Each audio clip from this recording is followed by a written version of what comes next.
Welcome to Sex, Race, and Money with me, Jeni Lewis. Are you someone who wants to change patterns of unhealthy behavior? Do you want to learn the personal truth of who you really are and be more of that person every day? Do you want to have more connection and intimacy with your friends and loved ones? Are you ready to talk honestly and freely about what life is really like?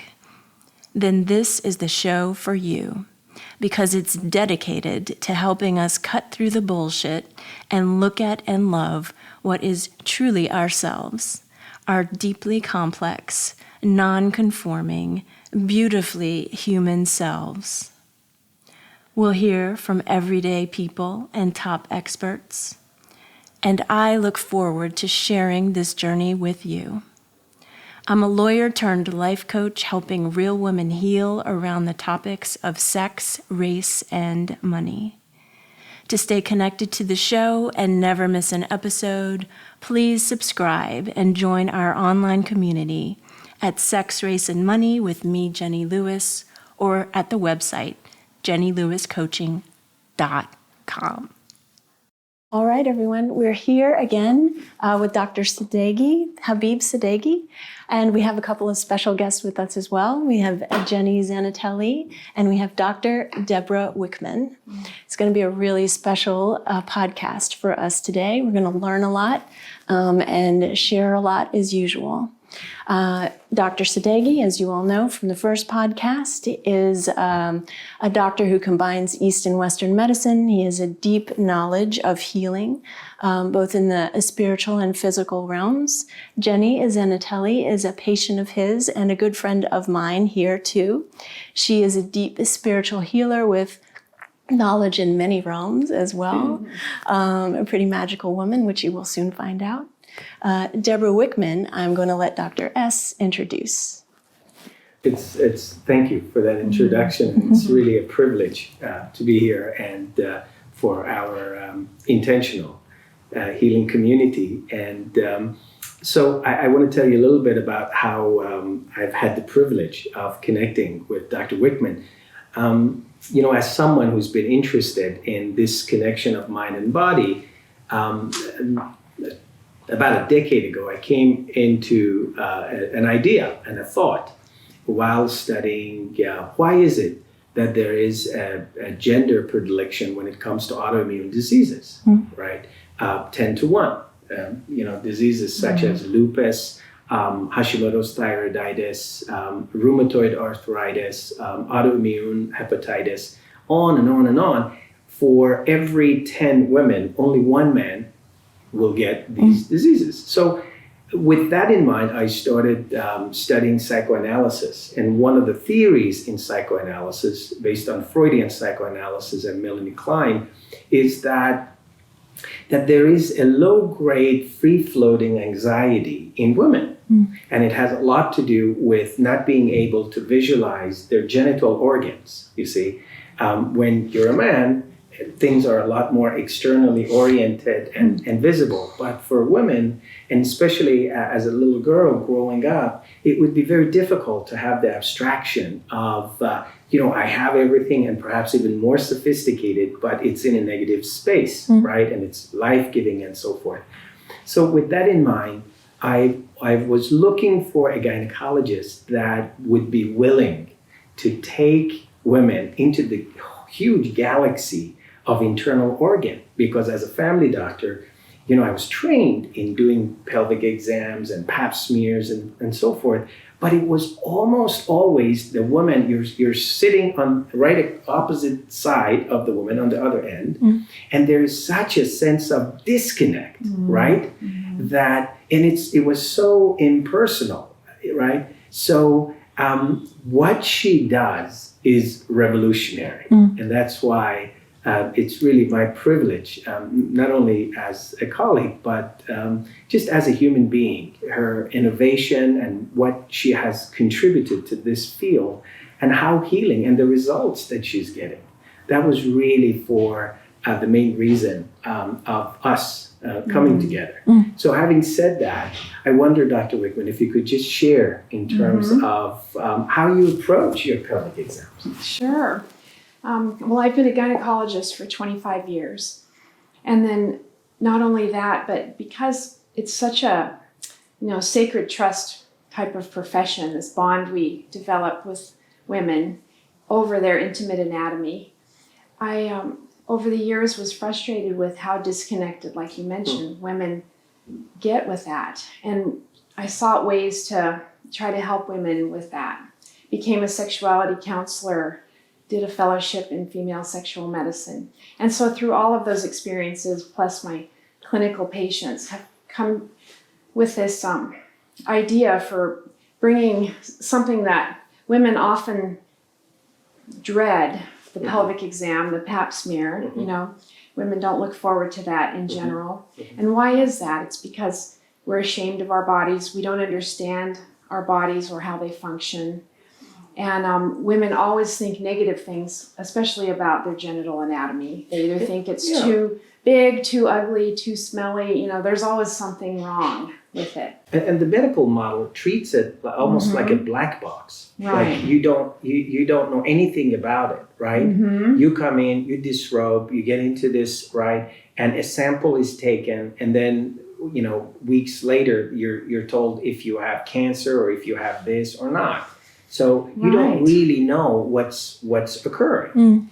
It's a huge void. I know that women lay there making up stories in their mind about, well, I guess if she's not saying anything, maybe that's good. But if nobody's telling them what they're seeing, they don't understand, and they don't, and they usually think the worst. They think, well, maybe she's not telling me that I have cancer or, something horrible.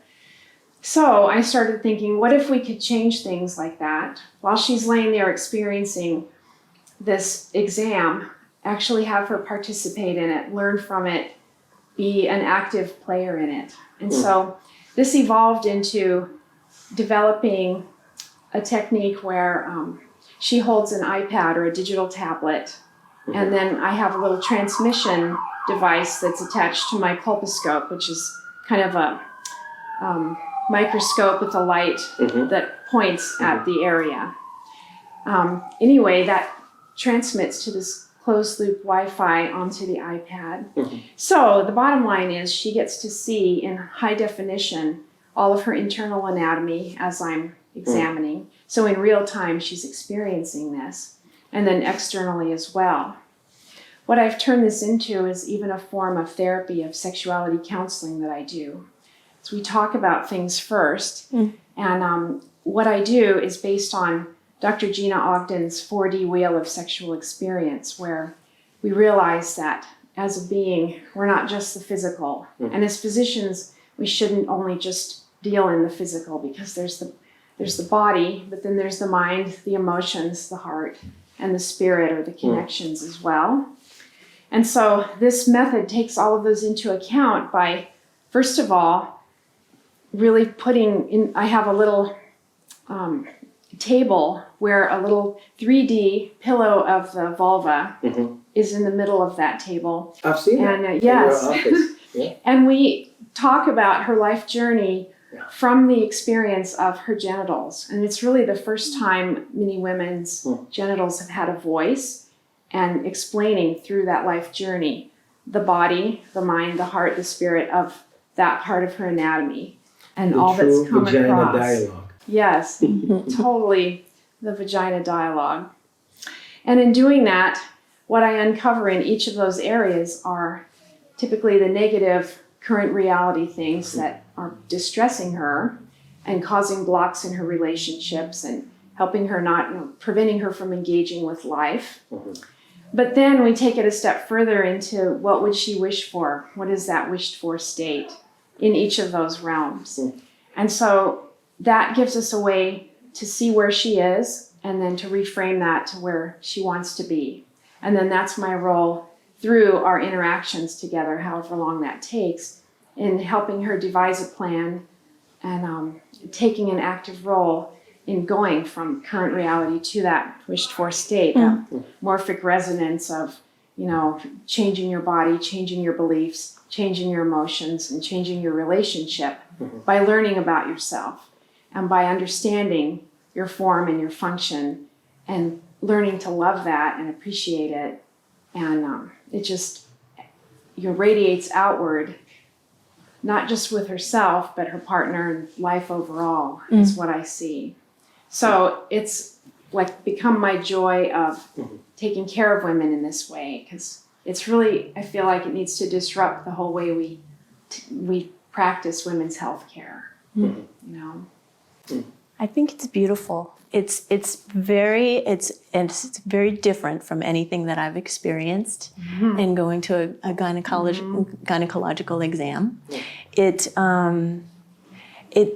melds together in a beautiful way what I've learned about my body, like as a spiritual being, and then also just really coming to a place of appreciating my feminine in a way that I'm really just beginning to.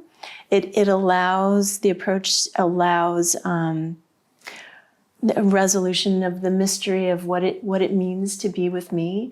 I think I actually the revelation I had once. That I'll share around this was actually I had sex with a woman just because it was something I wanted to explore, and it was from that experience that I was able to understand like the beauty and the pleasure of what it is to be with me.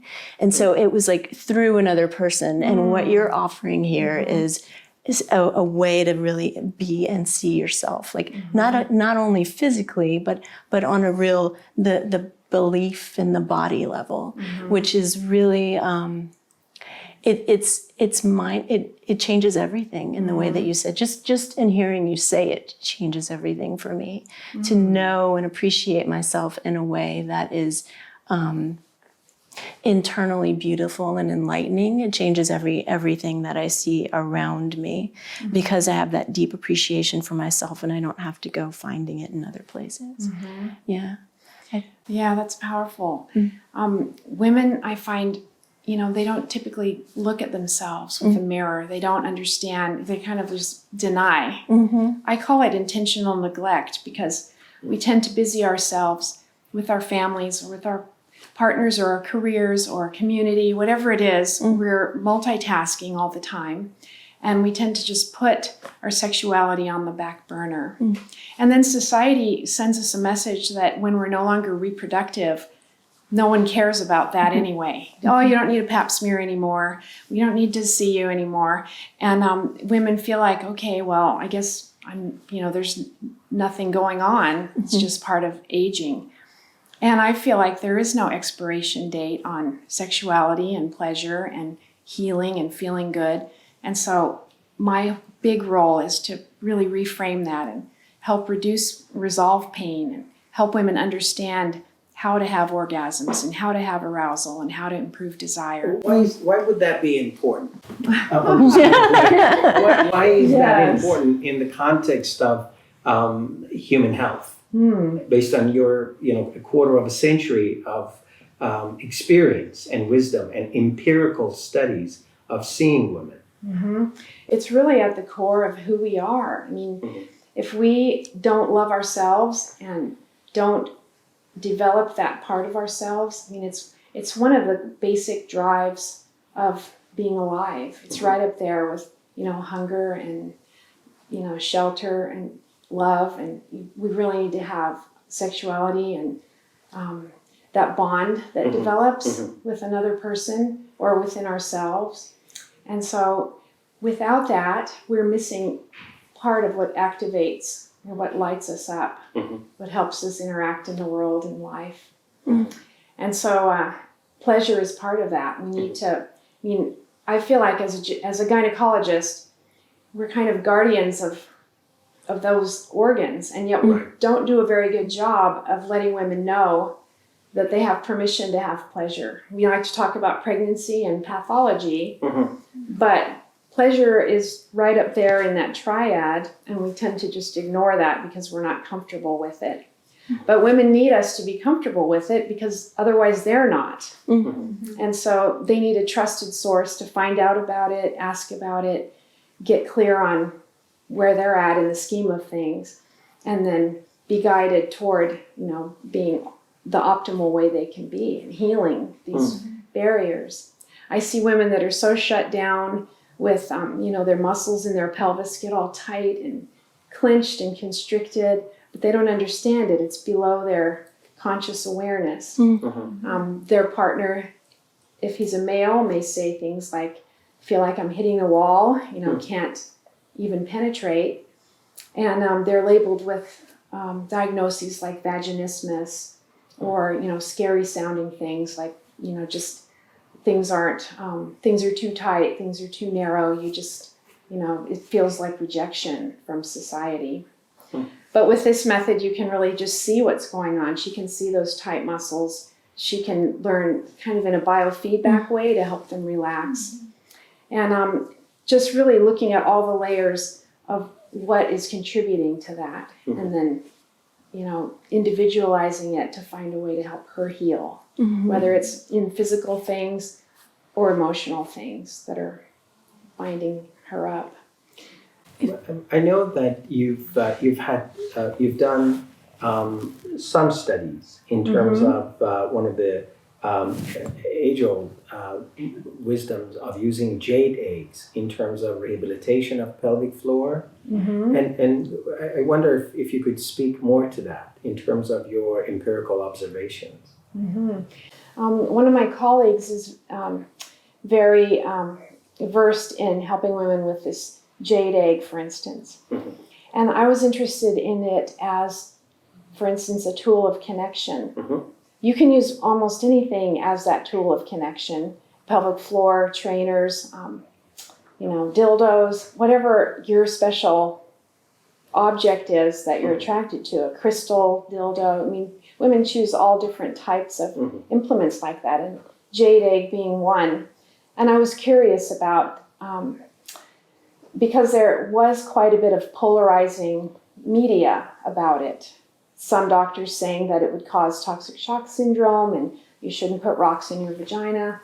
And then proponents of it saying, no, it's helping with centering and grounding and that kind of thing, energy. And so I decided it would be good to find out what is the truth. And so we did some studies, some swabs of women who use jade eggs regularly compared with controls, women who don't, just to try to delineate the microbiome and find out, is there something harmful with it? These studies are still underway, but preliminary data, we've seen some very interesting results in that, and this is without any kind of external hormones or medicine. It's just simply, doing a intentional, deliberate practice with something like this jade egg, little egg-shaped piece of jade. And we found statistically there was a highly significant improvements in vaginal lubrication, decreased dryness, decreased pain. Subjectively, women felt more connected to their bodies. They felt more connected to their partners just from doing an intentional daily practice with this. Which would include what? Intentional daily practice is? It can vary. There's various exercises they can use it for, but typically it involves inserting it slowly and intentionally into the vagina. There's a lot of practices that take place before they do that too. But anyway, it ends up with them inserting it and then in various ways can develop the pelvic floor muscles with, practicing resistance against it or relaxing, modulating with it. And then while they're doing that, they can do mental visualizations and, going through a practice of affirmations or positive beliefs, whatever they have tailored it to. It feels like this is a way of waking up the woman's internal healing abilities in a way that she may not have been aware that she had until you allow her to see it and feel it and tune into it, both in a physical and also in a practice kind of way. One good point on that is that without an object inside there, women can't often detect like the strength of their pelvic floor. It helps if you have something to grasp around, you know, whether it's your partner's penis, if you have a male partner, that's a good object to practice on. But intentionally and daily, just within yourself, if you're practicing it around something like a jade egg to focus on, you can really feel that resistance better. You can even move the egg up and down a bit inside the vagina and feel that power of, you know, being able to move it and lower it and, you know, control it a bit as you get more in tune with what your muscles and tissues can do there. Yeah. The other thing is women often aren't connected with what those aroused, you know, engorged tissues feel like. Yeah. And when you have, again, something that is providing some resistance and getting your attention, you begin to understand, you know, as if blood flow is improving in that area, now that tells you what those sensations feel like and what arousal feels like and engorgement feels like. Yeah. So it's a really good tool to tap in and focus on that. So really it's about the desired outcome with using this as a focus object, and much more so than it providing, you know, a magical experience. Yeah. But And then just to take it a little further, like the engorgement that we talked in the first episode about sexuality as a healing process, but yes, and we can break it down just a bit further. We can, you know, once those muscles begin to move and wake up, what happens next? well, when those muscles begin to move and wake up, and she realizes she can modulate with strengthening them as well as relaxing them, because some people think it's all about just Kegel type contractions. Right. And that's only the half of it. Women need to also learn the relaxing, melting open, receiving, surrendering part. And so that's that half women have a lot of struggle with, because we don't hear about that. Yeah. And so when she's learning how to modulate this and feels the strength and the contraction, and also can, you know, relax and melt open, and that is an important awareness to bring into, you know, sexuality too. And so it is a way to open and allow the sexuality to come in. Yes. Yeah.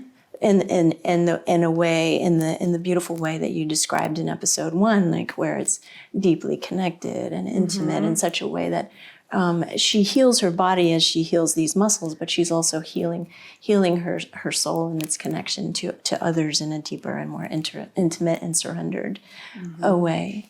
And you're also shifting the nervous system right, into more of a parasympathetic, Right. which is a prerequisite or the precritical terrain for healing. Yeah. And these muscles, they're not inanimate objects. These muscles are wrapped inside, if you would, myofascia, and which looks like a saran wrap, and that is connected with everything. And these muscles, they have nerve endings and fibers and lymph nodes. These muscles, they have neurolymph areas. That's one of the most powerful parts of the body that before the discovery of anatomy, we would refer to it, for instance, within the Sanskrit culture, would refer to it as the chakra system. But after the discovery of anatomy and dissection, we see how rich those areas are with blood vessels, with lymphatic vessels, with nerve endings, and so forth. So that's really the life force within the field of osteopathic medicine. That's what we refer to. That's actually one thing that I'm working on myself, and it's like for the purpose of increasing my calcium and bone structure, is moving into that. What was it? Rest, rumination. Yeah. Because we live in a society that we're continuously bombarded with news, with various different frequencies, Wi-Fi's, foods that the body was not even used to. Yeah. We're bombarded with what's referred to as xenoestrogen, XENO, xeno, foreign amount of estrogens, right? Yeah. So the body gets into this place of, is it safe or not? And we get locked in it. Right. And morphic resonance is nothing more than a consciousness or a Wi-Fi. So right now we're sitting here, 4 of us, we're holding a space. What is being created is a Wi-Fi.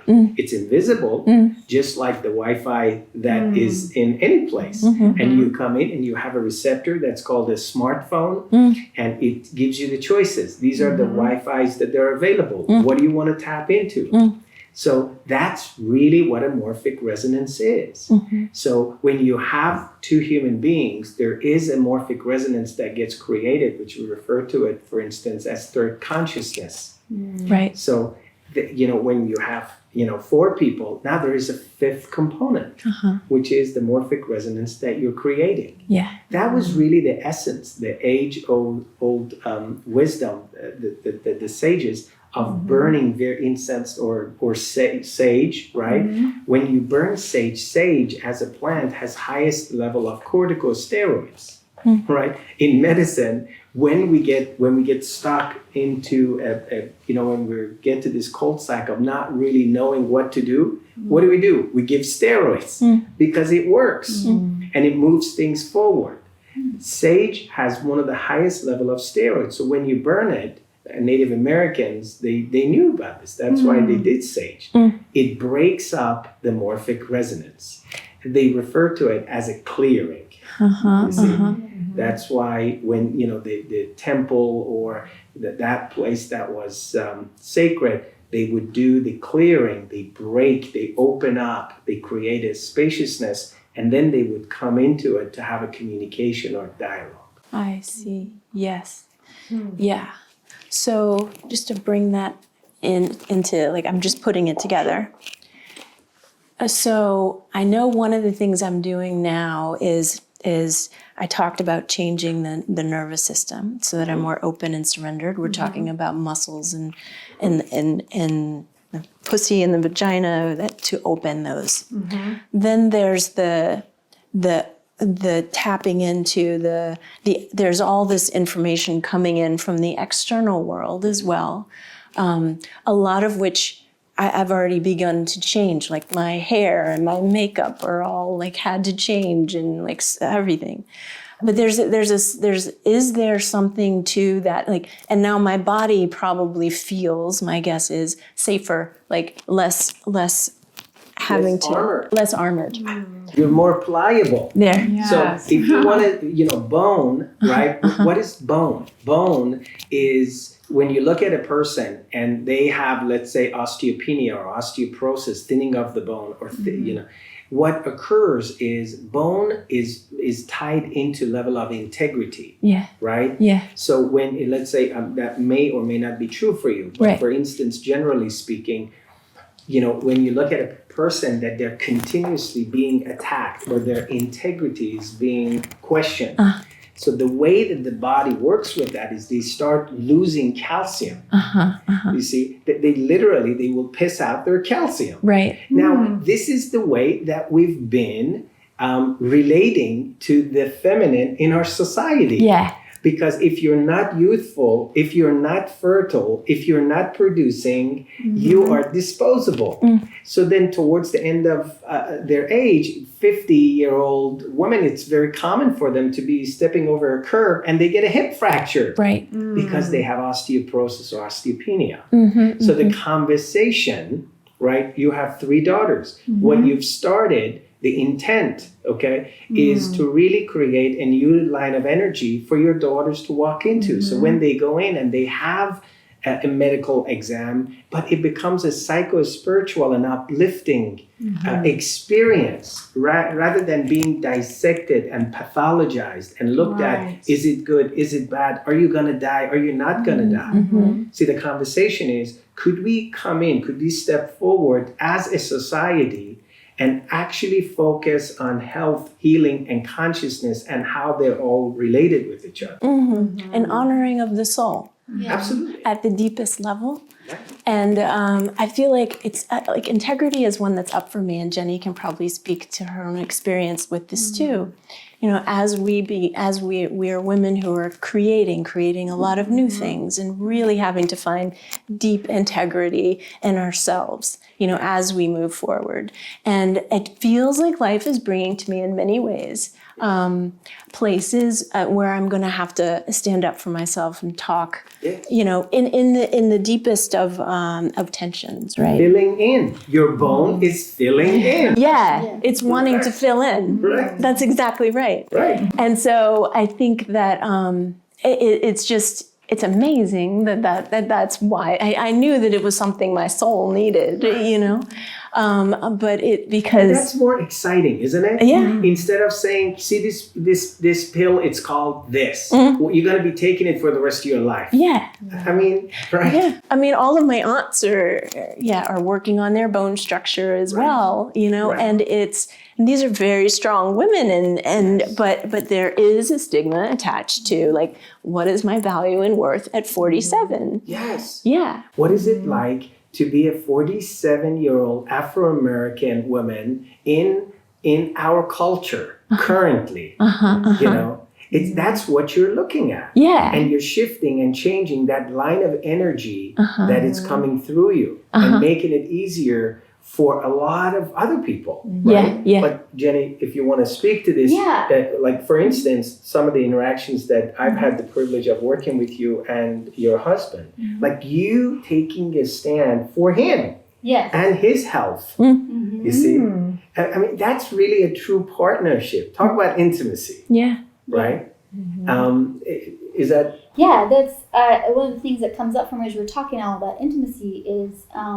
like that's something that's been a really big passion of mine is my own sexual health. And I love that, you know, when I grew up, you never went to your doctor, your gynecologist for sexual health. It was always for the pap smears and for that. And so I can only imagine the amount of power and confidence that's actually shifting the mind-body connection to be able to see your own insides.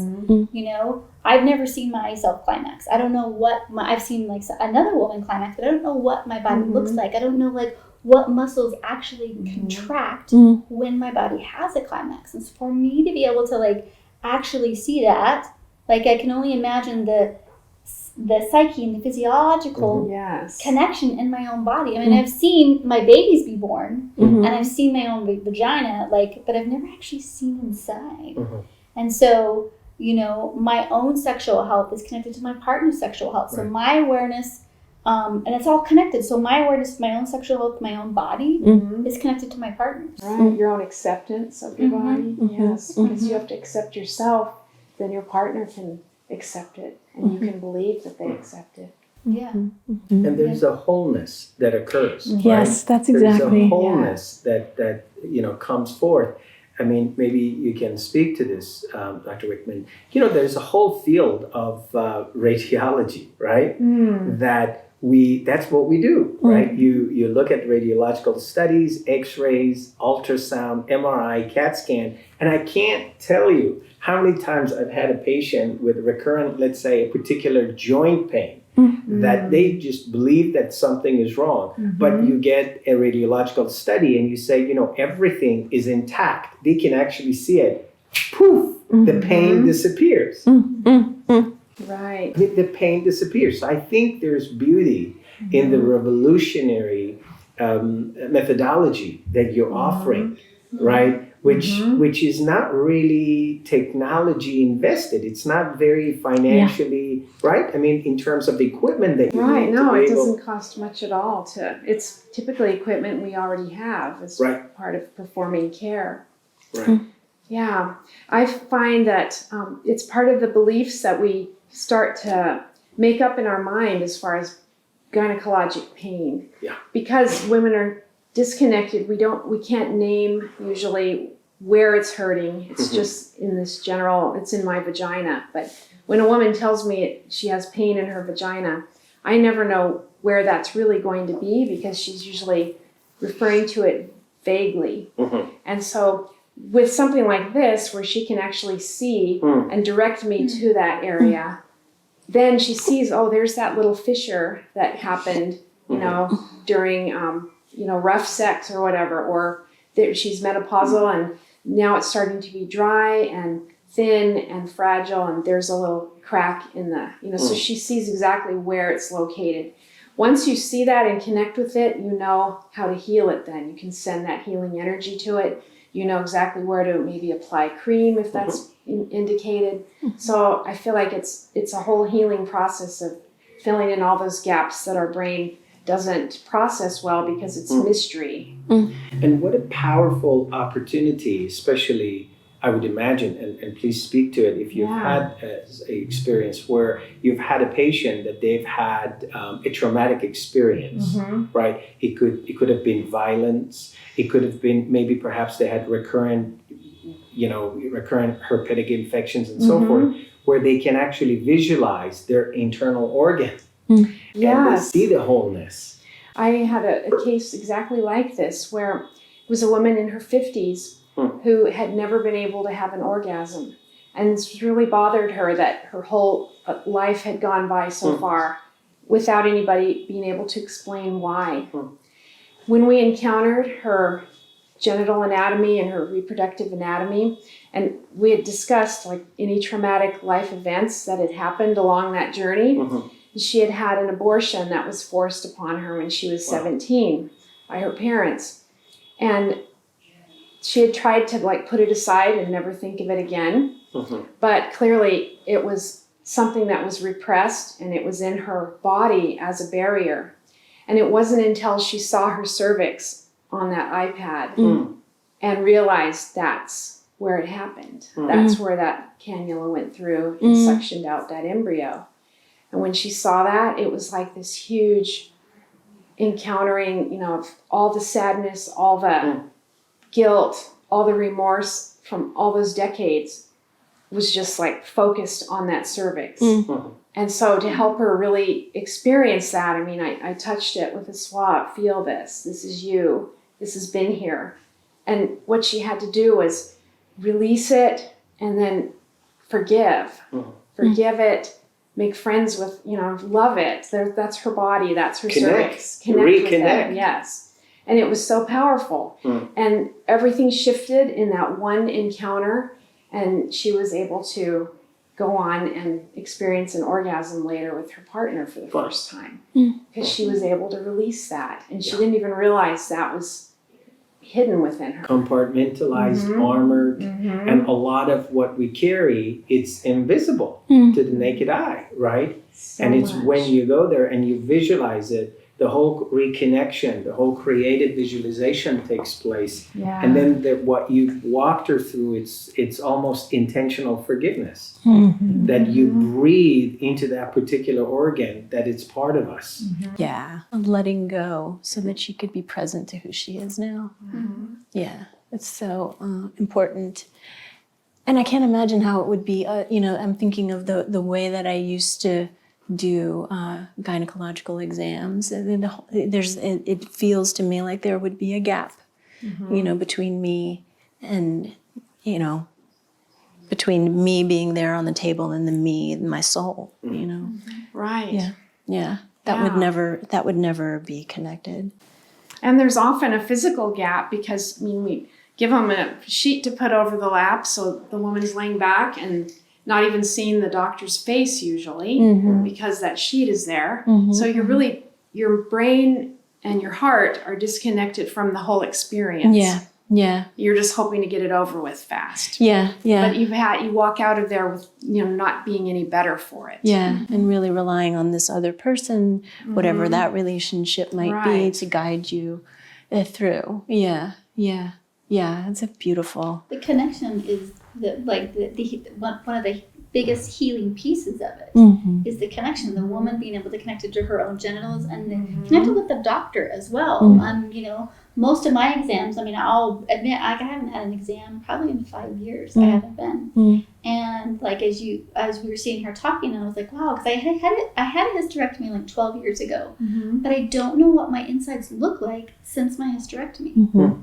Right, and that would be fascinating. Women are fascinated with seeing that seam at the top of the vagina and understanding you know, the vaginal cuff and where the cervix used to be. Yeah. And then working their way down to see all the different zones in the vagina, the, you know, Skene's glands, the ejaculatory little ostia that women squirt from. I don't know. I think I know where that's at, but I haven't seen Right. it on a big screen. I mean, I know that happens, and Mm-hmm. I've seen myself the experts of that, but I've never actually seen. Okay, point out this is the actual gland. So when it's happening, that like it's something that I've made some visual connection to that part of my body. Right.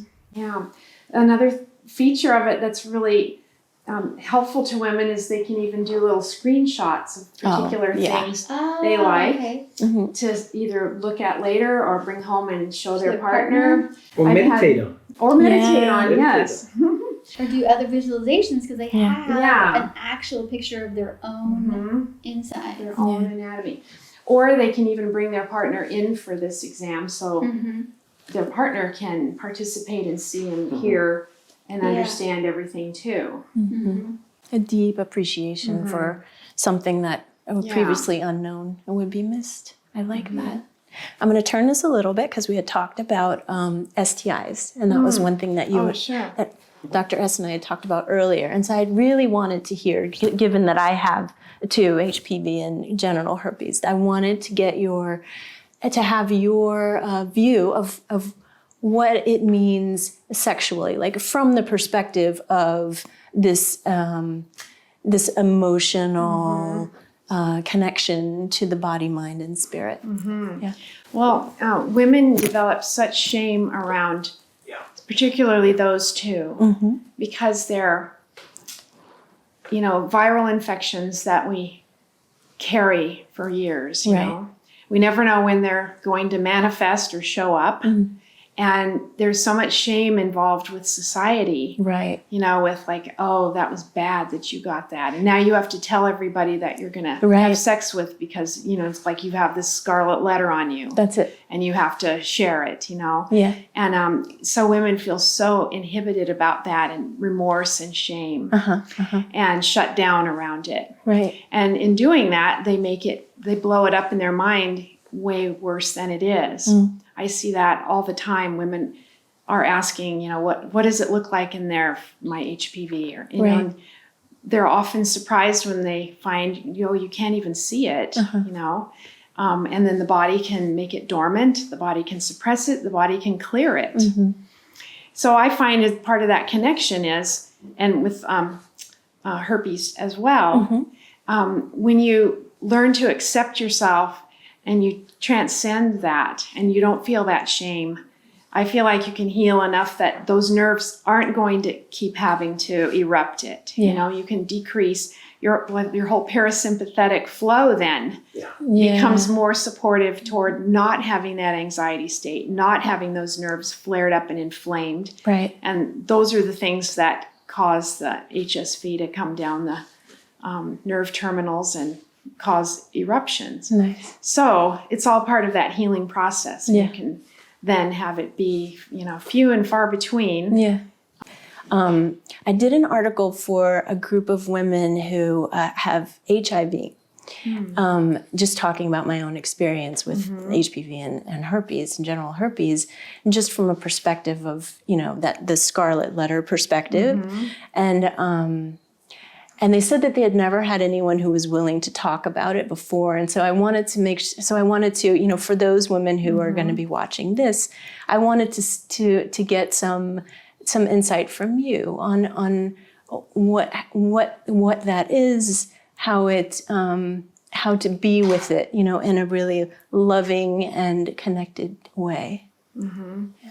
It really is trying to just transcend that stigma. I mean, probably nothing has more stigma in society than HIV. And, you know, learning how to love yourself and realizing that there's ways to live with it, better ways all the time, that technology and, you know, that we're learning about, and how to improve the immune system. And how to support people with it. So it's no longer, you know, a death sentence like it used to be. So we need to, you know, not treat it with the same type of stigma and fear that it created in the past. Right. I think so much of that, well, with fear creates stigma because we're afraid of it, so we want to wall it off and avoid everybody who might, be dangerous. Yeah. There's something really important about that fear, and as we're talking about nervous system and like relaxing into surrender. You pull away. You pull away. Fear, fear as an emotion, it's a strong emotion, and you pull away. Yeah. And if she is here, right, and if I want to create a healing effect, the first thing is for me to connect with her. Right. Now that connection could be a gentle touch, and that's really the habit of shaking hands or hugging. Right. Or it could be by saying hello. Right. So there's some type of a connection that needs to occur. Now, if I am fearful of Jeni and I pull away, then that's what Dr. Wickman is speaking of. Jeni becomes a lot more virulent and aggressive towards me. So when you look at society, you see, one of my teachers used to say when I was doing a rotation in India, and with patients who had leprosy, Mycobacterium leprae, which he would bring them outside, or he would lift up the curtain, and he would say, sunlight is the greatest antiseptic. Now, there was a metaphorical aspect, right, to what he was saying. Right. See, there is what we reveal, we heal. I think if we live in a society that the current zeitgeist is that if you have this disease, you're bad, you need to be shunned, you can't be touched, stay away from me, or then what that creates is darkness. And that darkness, you see, then you have people that they're far from that place of healing. So the first place is very eloquently what you both said, which is we are souls having a human experience. With the medical model is exactly the opposite. It's like you're a human being and you may have soul. Or not. We can't see it, we can't stain it, we can't do a radiological study, or you may or you may not.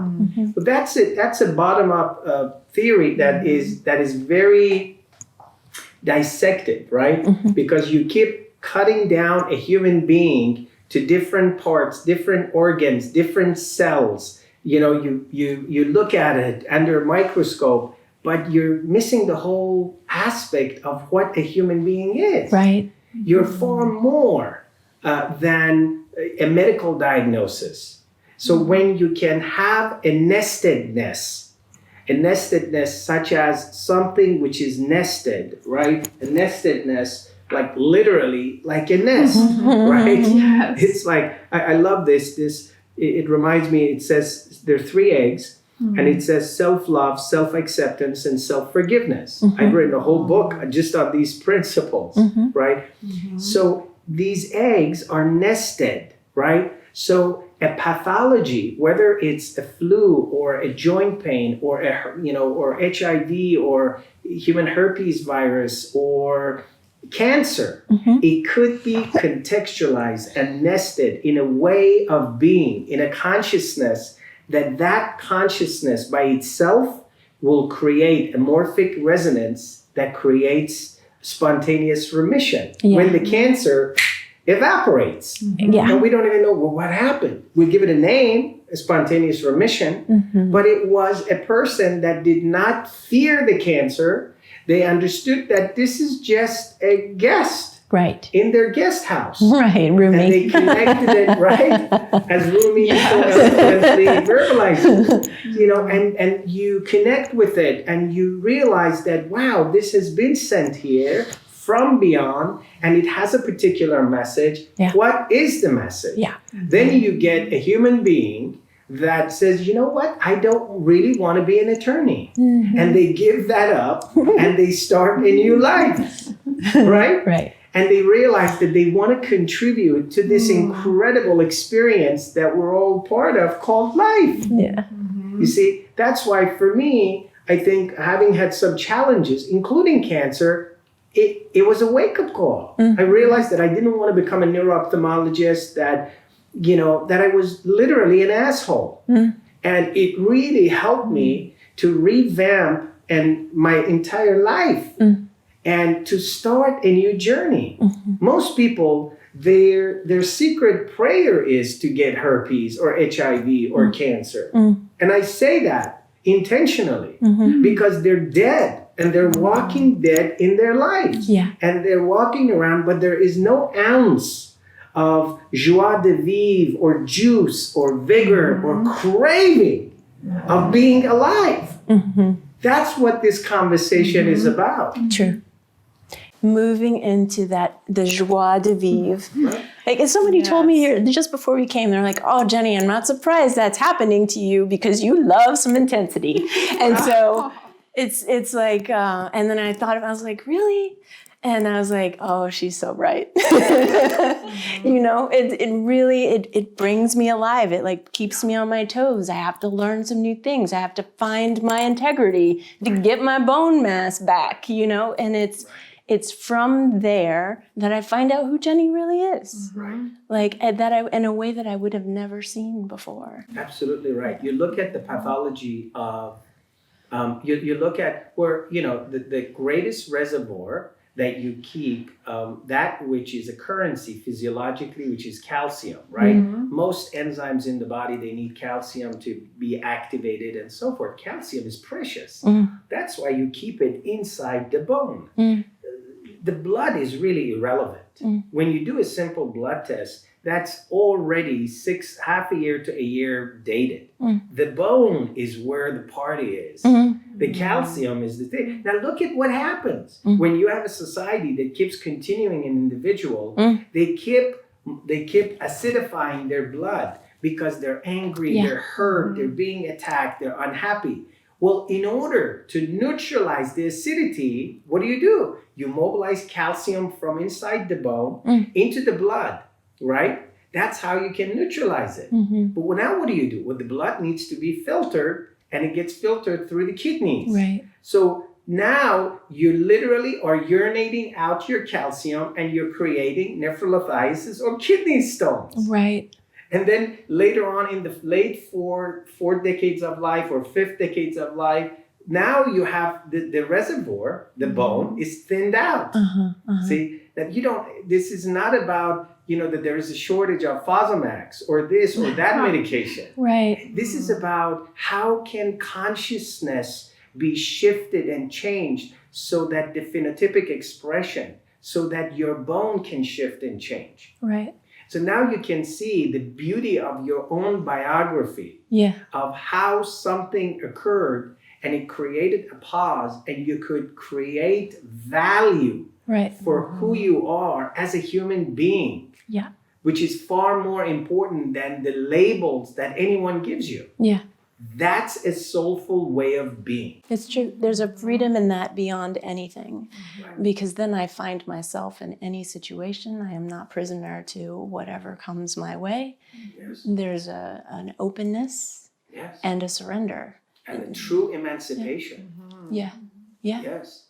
Where, and I tell patients, listen, I've had the privilege of caring for people that they have stage 3, stage 4 cancer, but they have cancer.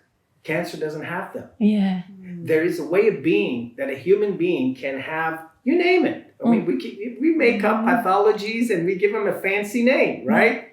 Restless leg syndrome. I mean, what do we want to name it, right? The top 7 marketing companies in the world, God bless them, the big pharma, right? And we need that. Listen, I have a prescription pad. I'm a family doctor. I'm not throwing the baby out with water. What I'm saying is, can we bring common sense back into what it means to be a human being? Because the way that you relate to anything, including a pathology, whether it's a flu or headache or herpes or HIV or HPV, you name it, right? The way that you relate to it is far more important than that pathology. Exactly. And that predetermines the outcome. Beautifully said. That predetermines the outcome. Profound. Mm-hmm.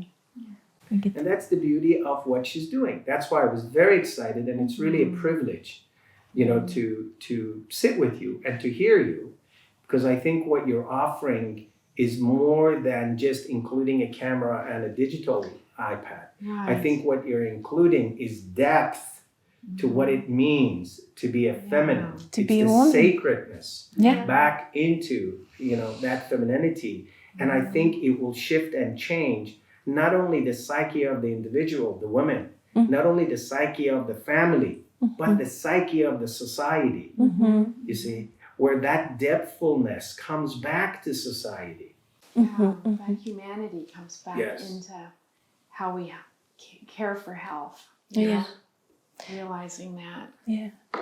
It feels like there's this collective ideology of like who's good and who's not. And like one by one, people are finding their own way out of that and creating this new thing. And you are a powerful part of that experience, creating this new and connected and soul surrendered.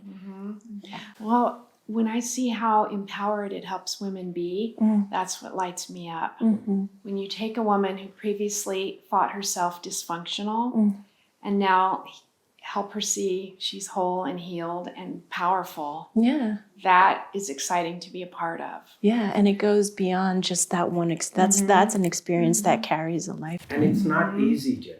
Yeah. It's not easy to stand there and to say this works and this is how I'm going to do it, because we come from a society, a medical society, that we have our own language. We have medical jargon Yeah. because we like that separation, right? We have acronyms after our names. We have the long white coats. So for her to stand up in front of her colleagues and to introduce a new way of doing things, Yeah. that takes a lot of courage. Because when you look at society, when you look at people, okay, a lot of people, they've come before us, such as Ignaz Semmelweis, right? Ignaz Semmelweis, all he said was, wait a minute, I'm going from cutting out dead people, right, from the anatomy lab to delivering babies. Could it be that me not washing my hands has something to do with the high rate of mortality and morbidity of women and kids and their babies?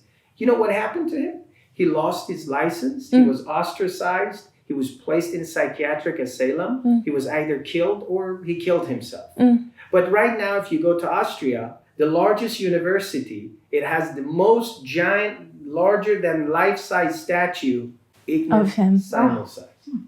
So what she's doing, it's revolutionary in terms of being a trailblazer and creating a new way of doing things that will affect not only the body, not only the mind and spirit, but the psychology of the culture Yeah. that we're all swimming in, like fish in a sea. It's beautiful. Thank God. Yeah. Thank God. Not like you. Yeah. Wow. Well, it lights me up. I have a passion for it, and I feel like, it's a huge soul mission to just develop this and bring it out in the world.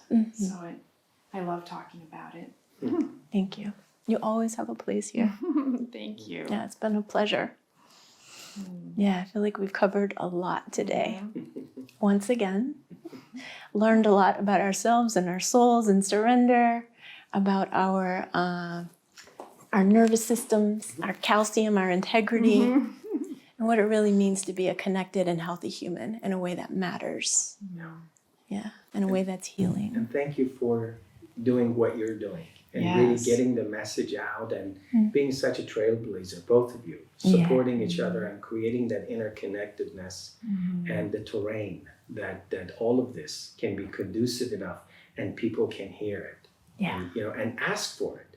Ask for this way of doing things. Yeah. Listen, people go to a particular cafe to get their, latte certain way, right?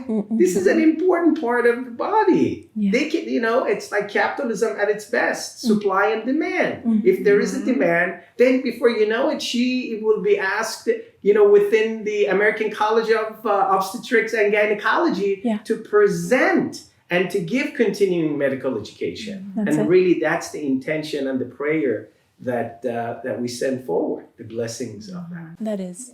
So many can have and feel themselves and know themselves in that way. The beginning. All right. Thank you, everyone. That's it for today. To stay connected to the show and never miss an episode, please subscribe and join our online community at Sex, Race, and Money with me, Jeni Lewis, or at the website, JennyLewisCoaching.com.